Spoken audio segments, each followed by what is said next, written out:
आंदोलन के बाद भविष्य की रणनीति पर बहस। सविनय अवज्ञा आंदोलन की वापसी के बाद राष्ट्रवादियों की भविष्य की रणनीति पर 2 चरणों वाली बहस हुई। पहला चरण यह था कि राष्ट्रीय आंदोलन को तत्काल भविष्य में, यानी गैर जनता के चरण के दौरान किस दिशा में जाना चाहिए। संघर्ष 1934-35 और दूसरा चरण 1937 में भारत सरकार अधिनियम 1935 के स्वायत्तता प्रावधानों के तहत हुए प्रांतीय चुनावों के संदर्भ में कार्यालय स्वीकृति के प्रश्न पर विचार किया गया। प्रथम चरण की बहस। सविनय अवज्ञा आंदोलन की समाप्ति के तुरंत बाद राष्ट्रवादियों को किस पर काम करना चाहिए, इस पर 3 दृष्टिकोण सामने रखे गए। पहले 2 पारंपरिक प्रतिक्रियाएं थीं, जबकि तीसरी कांग्रेस के भीतर एक मजबूत वामपंथी प्रवृत्ति के उदय का प्रतिनिधित्व करती थी। 3 दृष्टिकोण इस प्रकार थे। 1. गांधीवादी तर्ज पर रचनात्मक कार्य होना चाहिए। 2. केंद्रीय विधायिका 1934 में होने वाली के चुनावों में संवैधानिक संघर्ष और भागीदारी होनी चाहिए, जैसा कि एम.ए. अंसारी, आसफ अली, भूलाभाई देसाई, एस सत्यमूर्ति और बी.सी. रॉय दूसरों के बीच में।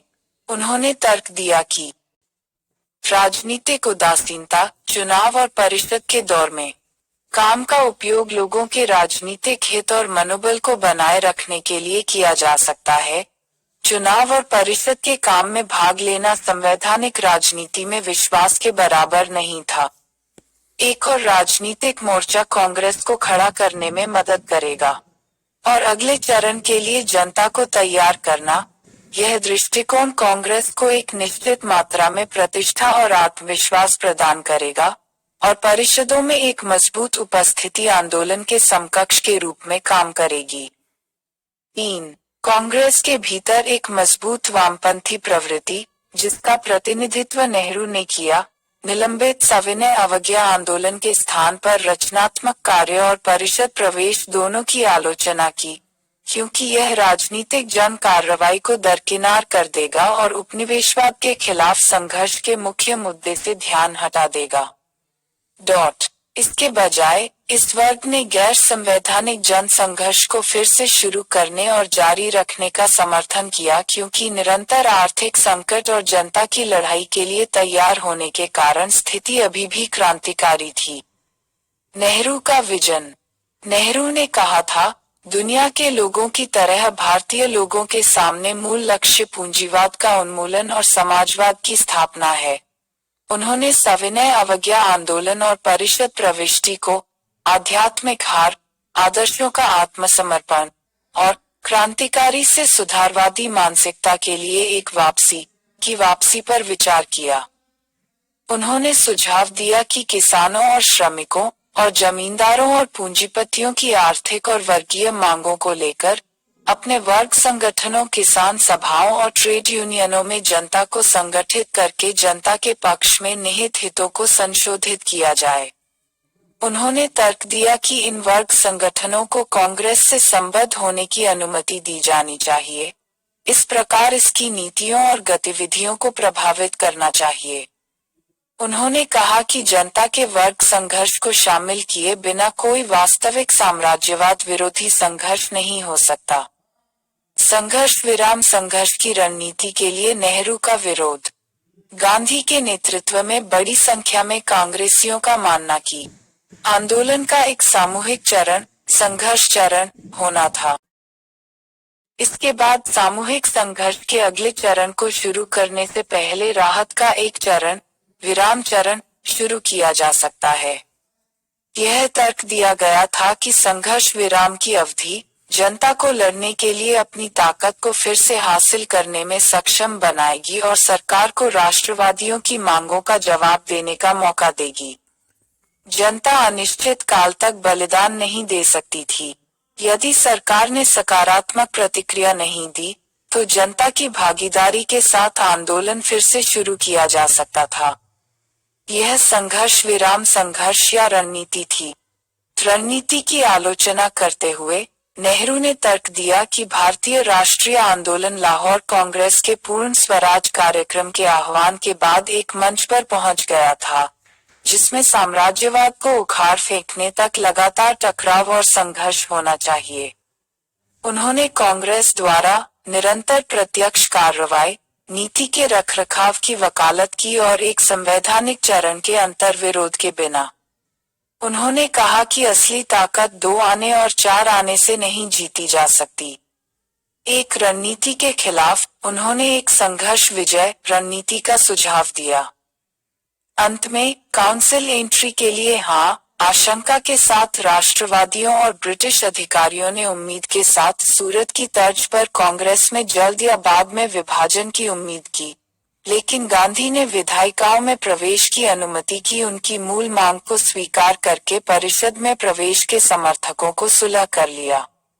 उन्होंने कहा, संसदीय राजनीति स्वतंत्रता की ओर नहीं ले जा सकती है, लेकिन वे कांग्रेसी जो किसी कारण से सत्याग्रह की पेशकश नहीं कर सकते हैं या रचनात्मक कार्यों के लिए खुद को समर्पित नहीं कर सकते हैं, उन्हें खाली नहीं रहना चाहिए और अपनी देशभक्ति की ऊर्जा को परिषद के काम के माध्यम से व्यक्त कर सकते हैं, बशर्ते कि वे संवैधानिकता में नहीं डूबे हों या स्वयं सेवक वामपंथियों को आश्वस्त करते हुए।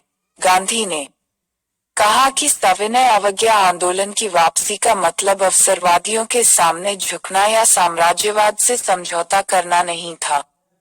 मई 1934 में अखिल भारतीय कांग्रेस कमेटी AICC ने पटना में एक संसदीय बोर्ड के गठन के लिए बैठक की। कांग्रेस के तत्वावधान में ही चुनाव। गांधी इस बात से अवगत थे कि वे कांग्रेस के शक्तिशाली रुझानों से मेल नहीं खा रहे थे। बुद्धिजीवियों के एक बड़े वर्ग ने संसदीय राजनीति का समर्थन किया जिसके साथ वे थे। मौलिक असहमति। एक अन्य वर्ग को कांग्रेस से अलग कर दिया गया था क्योंकि गांधी ने चरखा को राष्ट्र के दूसरे फेफड़े के रूप में जोड़ दिया था। नेहरू के नेतृत्व वाले समाजवादियों के भी गांधी से मतभेद थे।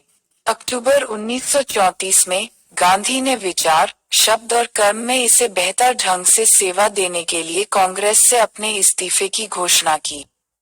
नेहरू और समाजवादियों ने सोचा था कि समाजवाद के लिए संघर्ष छेड़ने से पहले अंग्रेजों को पहले निष्कासित किया जाना चाहिए और साम्राज्यवाद विरोधी संघर्ष में कांग्रेस के चारों ओर एकता, जो अभी भी एकमात्र साम्राज्यवाद विरोधी जन संगठन है, अपरिहार्य थी।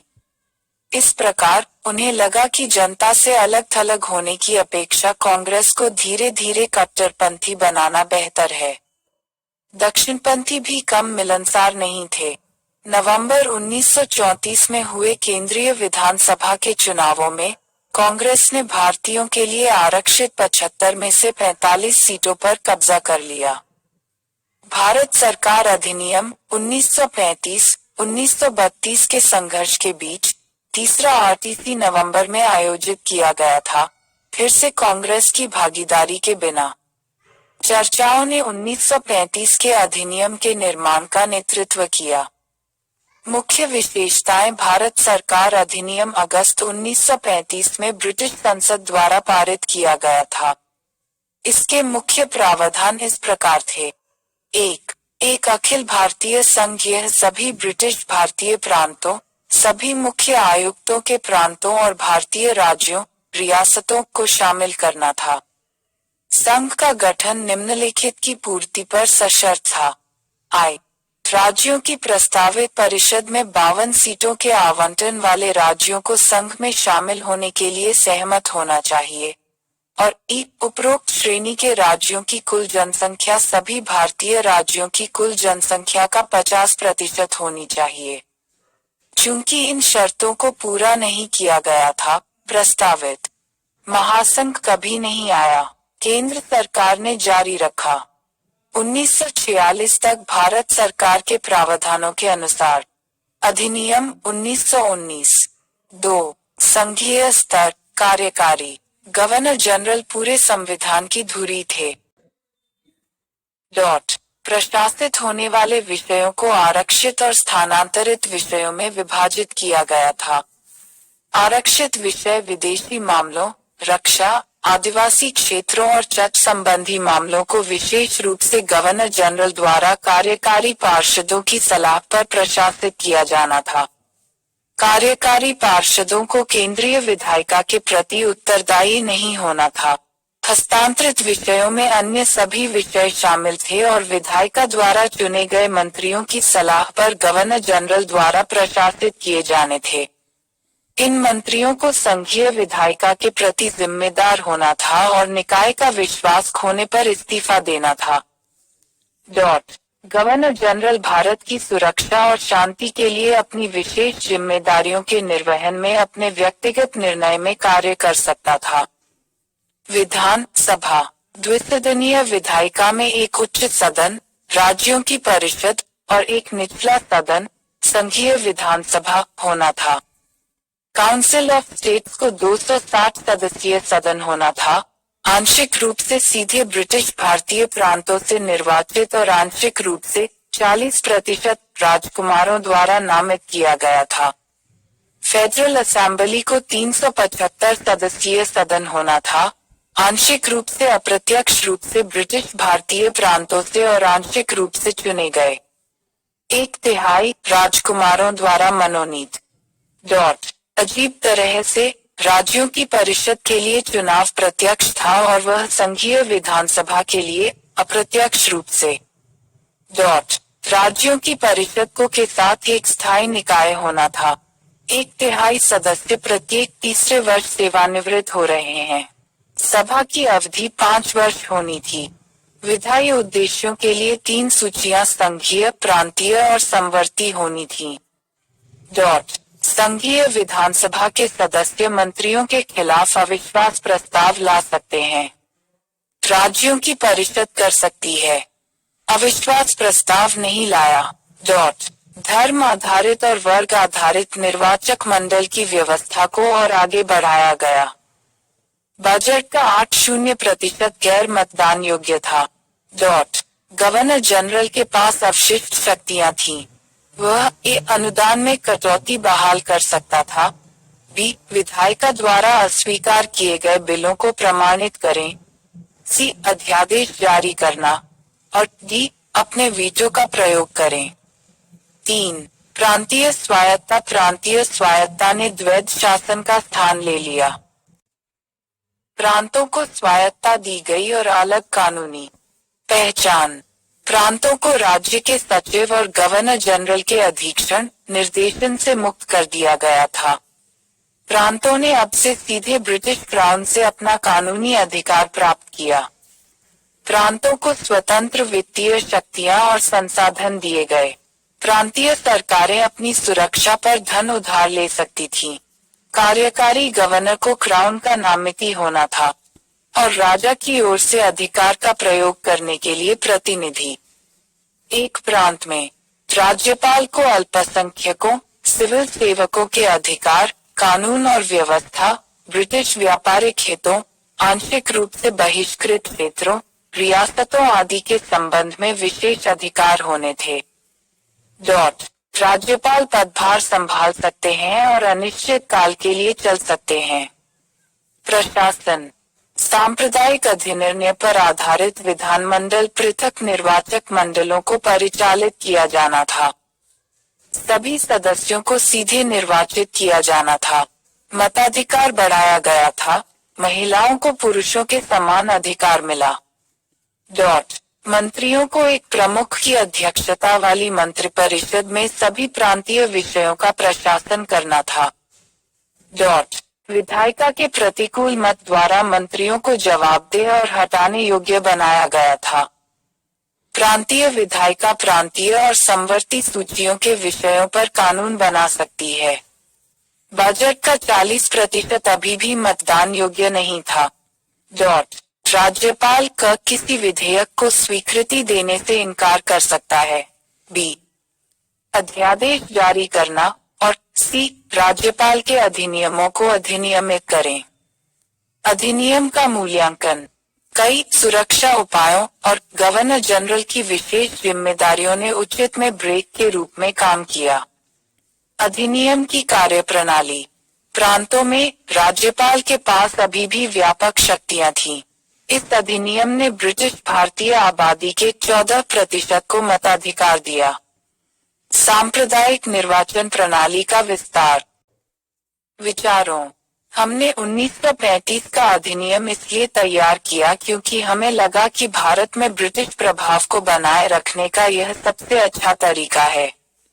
Lord Linlithgow, viceroy, 1936-43। हमें एक कार, सभी ब्रेक और कोई इंजन प्रदान नहीं किया जाता है। जवाहरलाल नेहरू।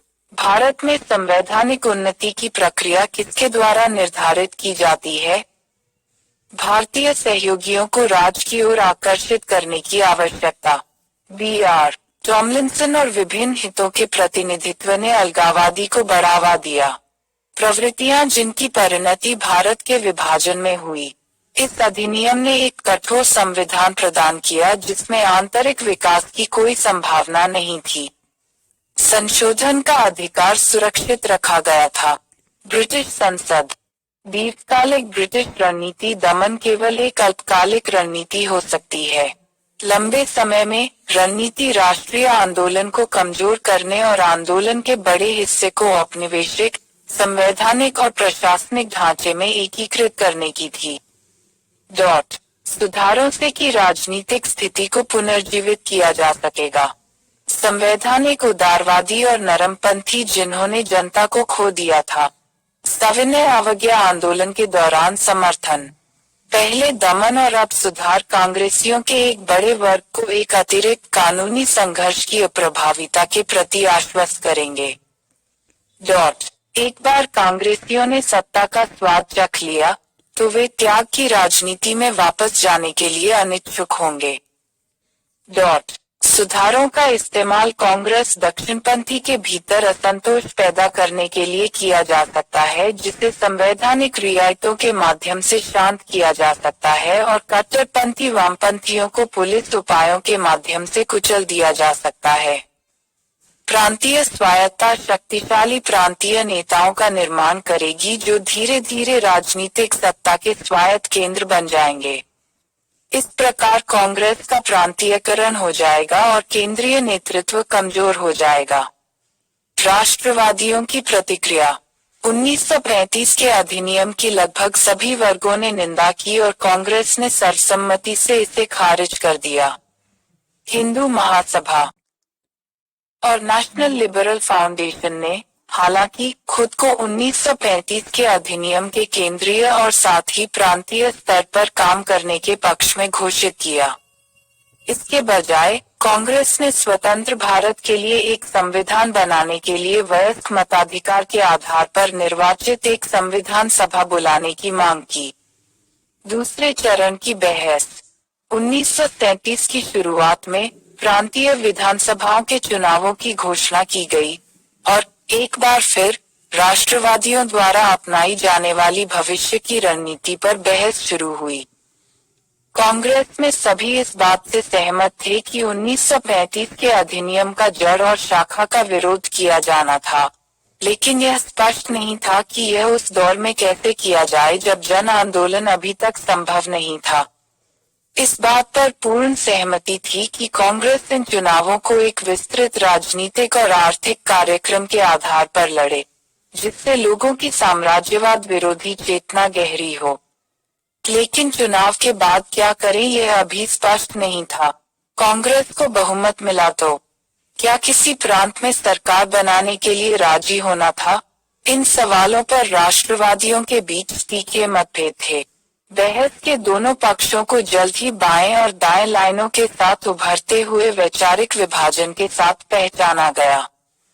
विभाजित राय। जवाहरलाल नेहरू, सुभाष बोस और कांग्रेस समाजवादी और कम्युनिस्ट कार्यालय की स्वीकृति के विरोध में थे और इस तरह 1935 के अधिनियम के कामकाज में, क्योंकि उनका तर्क था कि यह राष्ट्रवादियों द्वारा अधिनियम की अस्वीकृति को नकार देगा। यह सत्ता के बिना जिम्मेदारी संभालने जैसा होगा।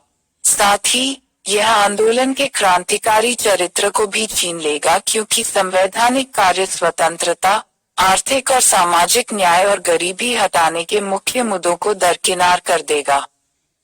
एक प्रति रणनीति के रूप में वामपंथियों ने गतिरोध पैदा करने के उद्देश्य से परिषदों में प्रवेश का प्रस्ताव रखा, इस प्रकार अधिनियम के कार्य को असंभव बना दिया। पुरानी स्वराजवादी रणनीति और एक दीर्घकालिक रणनीति के रूप में उन्होंने श्रमिकों और किसानों पर बढ़ती निर्भरता, कांग्रेस में अपने वर्ग संगठनों के एकीकरण की वकालत की, इस प्रकार एक समाजवादी प्रदान किया। कांग्रेस को निर्देश देना और एक जन आंदोलन को फिर से शुरू करने की तैयारी करना।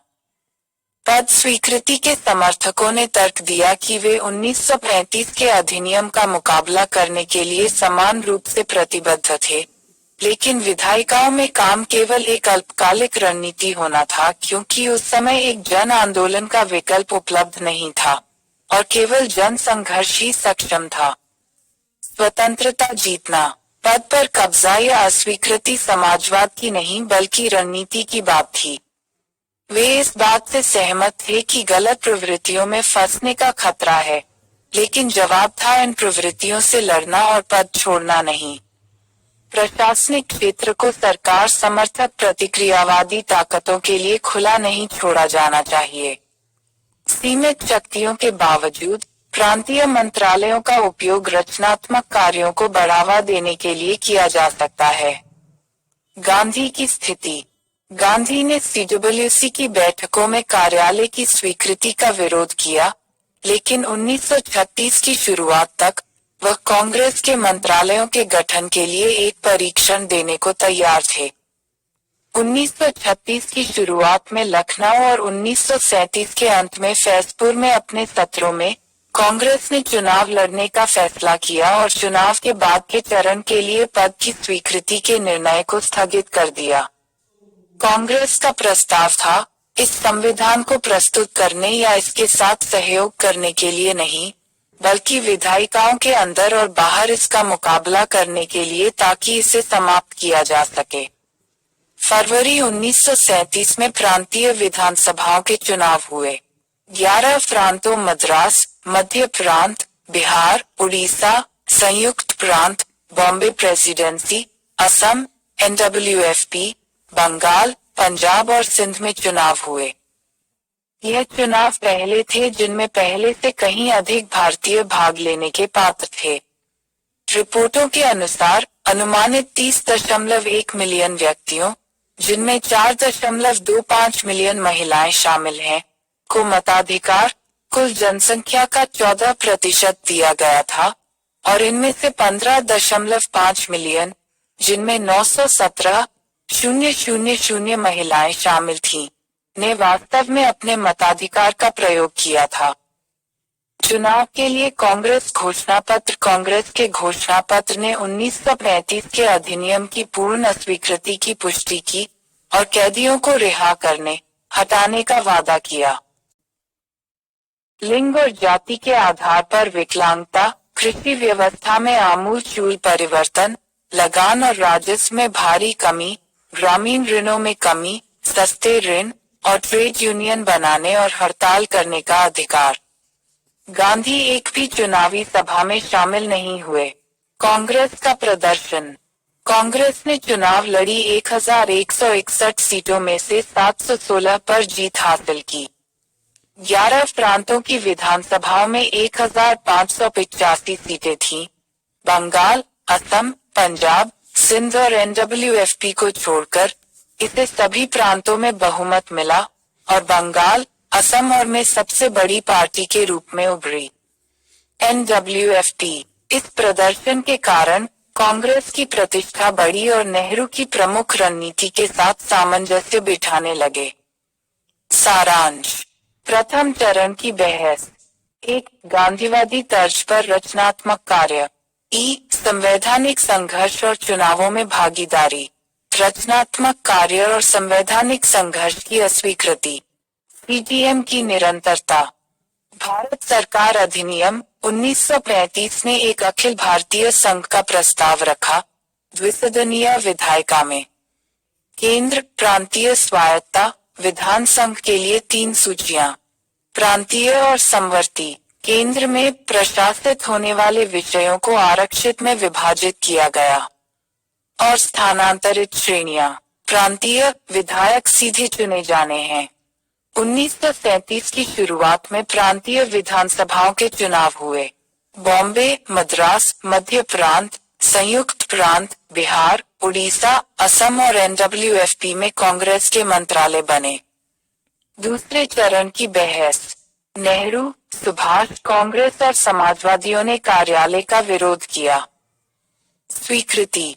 वामपंथियों ने गतिरोध कम करने के उद्देश्य से परिषदों में प्रवेश का प्रस्ताव रखा। गांधी ने शुरू में पद स्वीकार करने का विरोध किया, लेकिन बाद में अपनी स्वीकृति दे दी।